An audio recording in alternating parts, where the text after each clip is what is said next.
Now, I feel as though this video is long overdue, not just from myself, but other more established creators as well. Marvel Rivals has brought a bunch of new players to the hero shooter genre, and in doing so, not a lot of people know that there are different play styles, not just with Vanguards, but all the characters in general. And I'm talking Brawl, Poke, Dive, and Bunker.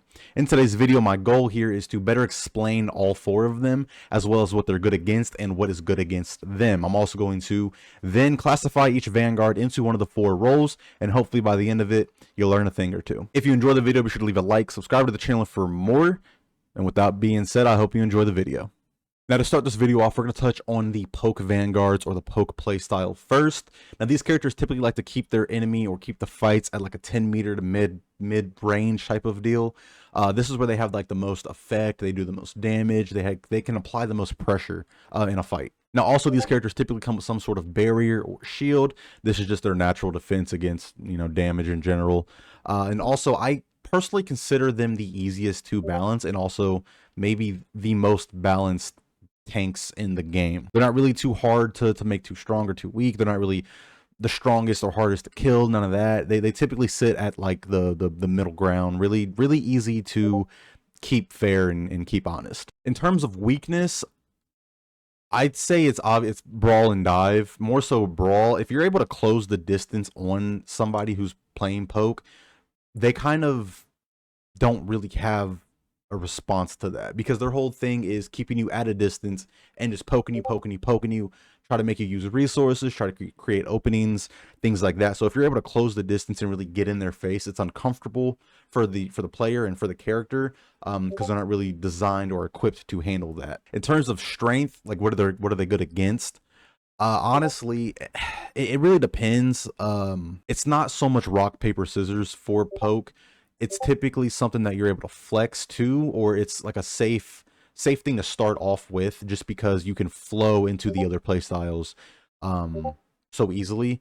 I don't think that it's something that ever is just the best option personally. As far as a Vanguard goes, it really is dependent.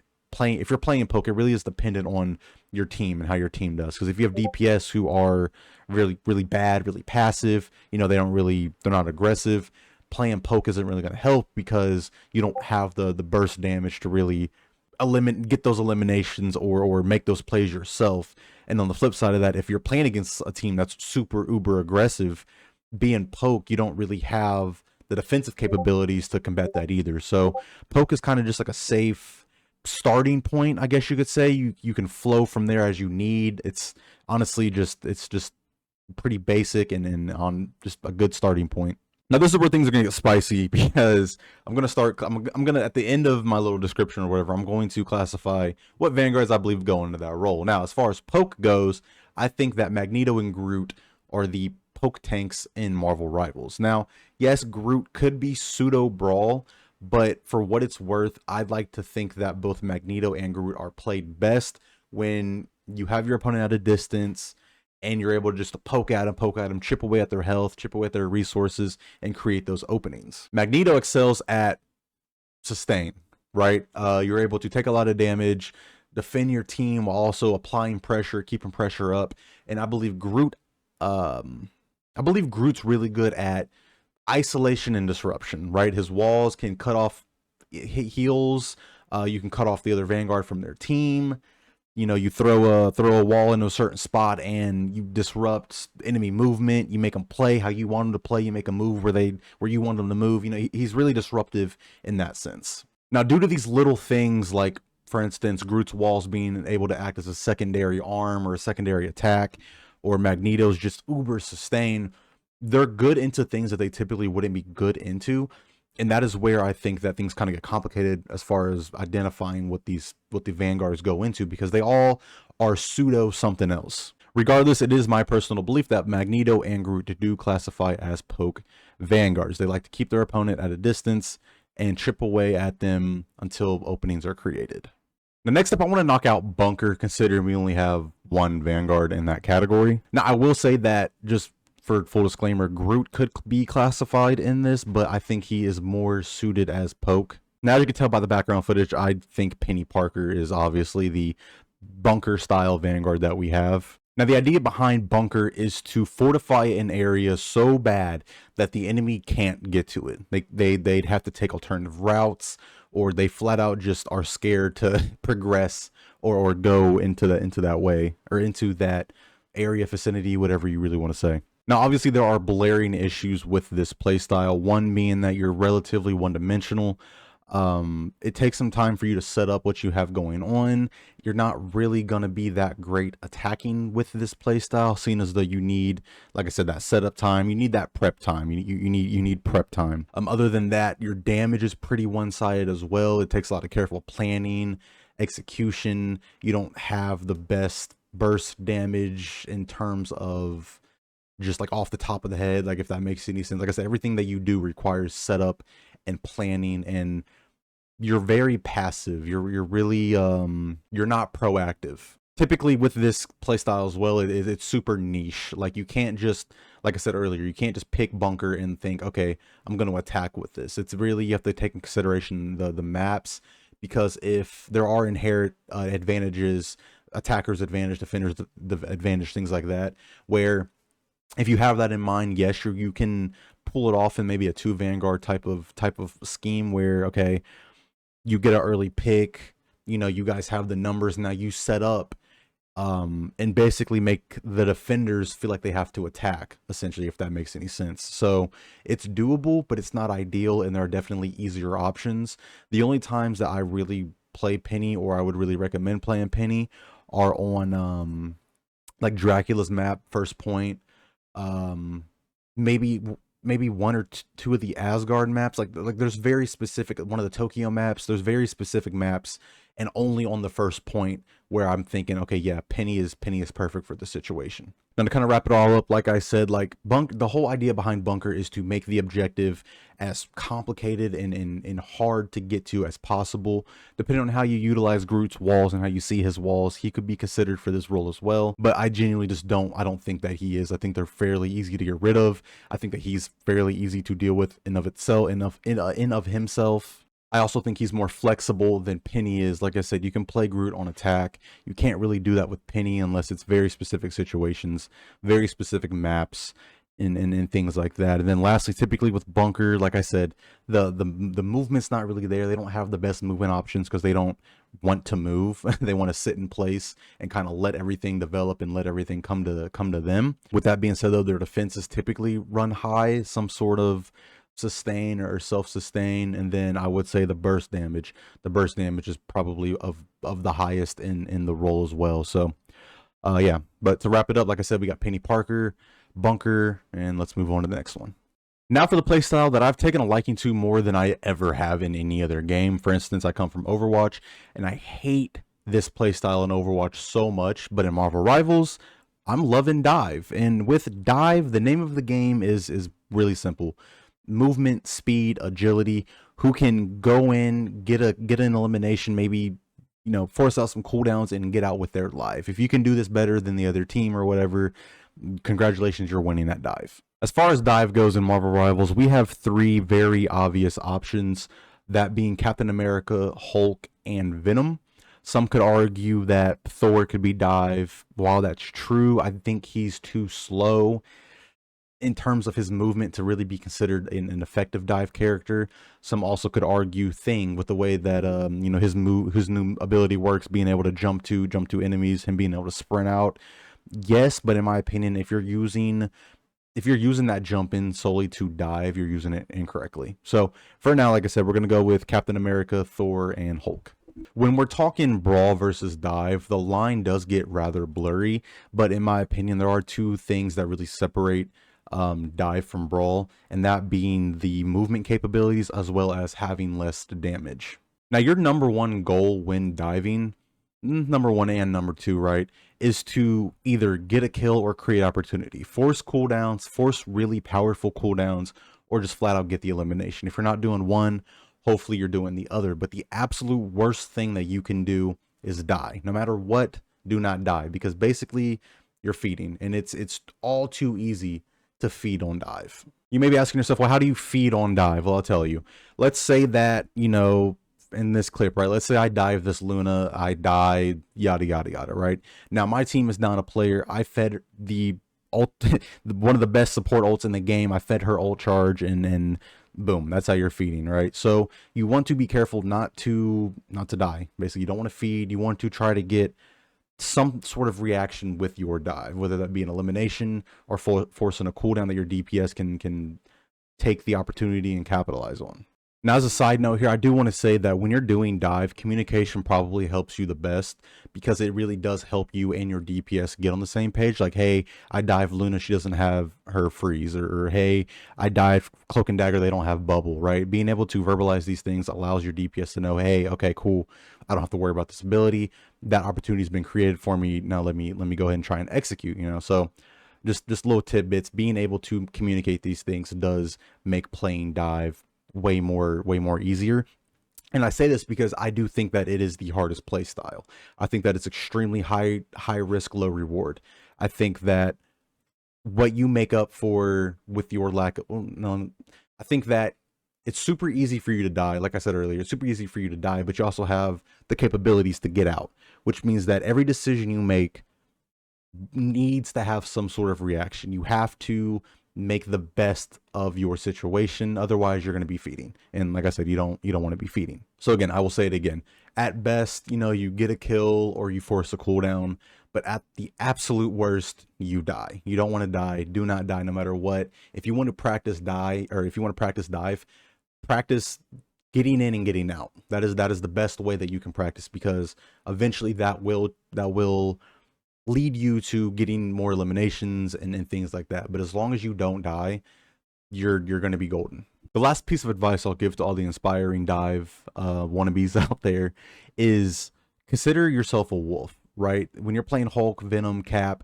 think of yourself as a wolf, and your goal is to pick on the weakest link and then return to the pack. They all have really great self-sustain options, really great movement abilities, so don't be afraid to make a dive, poke at the back line, just make sure you're able to get out and get back to your team, because eventually, after enough time has passed, if you do this correctly, if you do it enough, they're not going to be able to fight back anymore, and that is the goal when you're diving.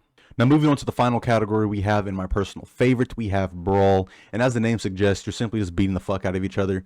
That's literally it. You typically have the highest health pools. You typically have the highest damage. You typically have some sort of self-sustain, at least in Marvel Rivals. And yeah, the goal is to be the last Vanguard or the last one standing.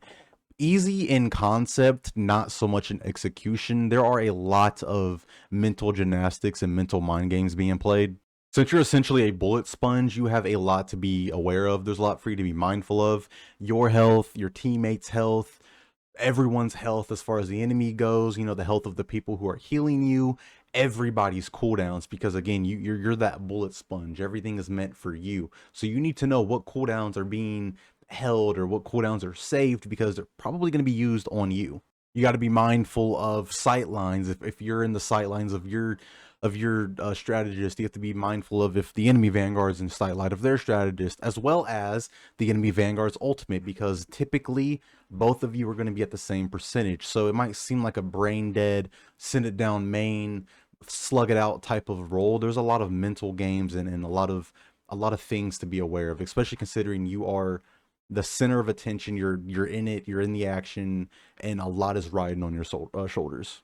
Now, this might be the most controversial thing I've said in this entire video, but as far as Brawl goes, I think that we have the Thing, Emma, Thor, and Doctor Strange, and I want you to hear me out on why I think Doctor Strange is considered a Brawl Vanguard.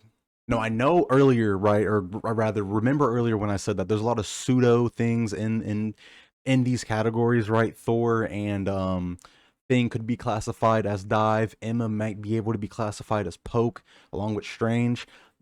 For the large majority of it, I'd say that all of their kits excel the most when their targets are up close. I'm going to do my best to kind of dive into each one of them and really give my opinions on why I feel this is the case, especially when it comes to Emma and Strange, because they're probably the most controversial ones here. But even then, I think that in the grand scheme of it all, when you put all their kits together, look at them, yada, yada, yada, they're better classified as Brawl, and they're better played with that in mind as well.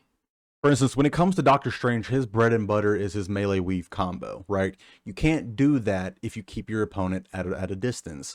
And then also with that, his primary itself is easier to use if you envision it as a shotgun, right? Up close, it has a pretty wide spread, and yes, they all circle and they confine in a single point towards the end of it. But you can't really utilize your melee weave if you were utilizing it in this way. And secondary to all that, his only other way of dealing damage is his, AoE explosion, whatever it's called, ability, right? And while that does have a decent range, you typically use that when you're comboing melee weave into that, right? So all of his kit works best up close. And then as far as Emma's concerned, I feel like most of her playstyle revolves around securing kills in diamond form, right? You can do it in base form, but your ultimate goal is to close the distance and get close enough that you can really get people in your diamond form. Her whole thing is to kick you so hard you break your back on the wall behind you, right? And then she has the audacity to grab you by the neck, hold you above her so that you may know what it's like to look down on somebody else as she slams you and makes you one with the pavement. And then maybe if you live through all of that, she beats your ass with a couple of combos. Emma is a brawler, hands down. As far as the Thing and Thor are concerned, they're just better at beating your ass up close while also having the ability to run or maybe chase you down. Like, that's really what it is when it comes to Thor and the Thing. Like, yeah, the Thing is really divey right now, but I think in the grand scheme of things, he is solely there to brawl and beat your fucking ass. He has, what, 2 moves that punch? Like in Thor as well. Like, yeah, they have all of these movement capabilities and abilities to go high, low, whatever the case may be, but when it's all said and done, their kits work best when you're up close, and that's just what it is. I'm making a video on the Thing specifically here soon, but the point is, all 4 of these Vanguards want you up close because that's how they do the most to you at once. This is why I think that Thing and Emma are so strong, because they also kind of break the rules of their typical role, and why I do warn the devs, like, be careful making more of them, especially Emma, because if a Vanguard is good at more than one thing, it will make all of the other ones feel obsolete and just ultimately useless in the long run. And I think that is what we're kind of running into right now, where so many other Vanguards don't really have the best, especially solo. There's certain ones you cannot play solo at all, like Thor, Penny, Thing. I would even say, like, there's certain ones that you just flat out cannot play by themselves, and that's just not even considering the playstyle that they fall into. But when you make these Vanguards kind of good at everything, they really have no weakness, which means that there's no point in playing any of the other ones, and that's just really dangerous and something that they need to avoid moving forward. An issue that I'm starting to have with the Thing, as much as I love him, is he has so much movement. It has officially gone to the point where it's movement and CC resistance, that it's kind of gotten to the point where he virtually has no weakness, in the sense of he's super forgiving for making mistakes. He's super forgiving if he overextends. He's super forgiving if he gets out of position, if he cuts off line of sight. Like, it's very hard to make a mistake with the Thing, but at the same time, he is super easy to punish. But again, I think in future Vanguards, that is something that they need to avoid. And then when you look at like Thor and Strange, there's more planning, more thought about what they have to do.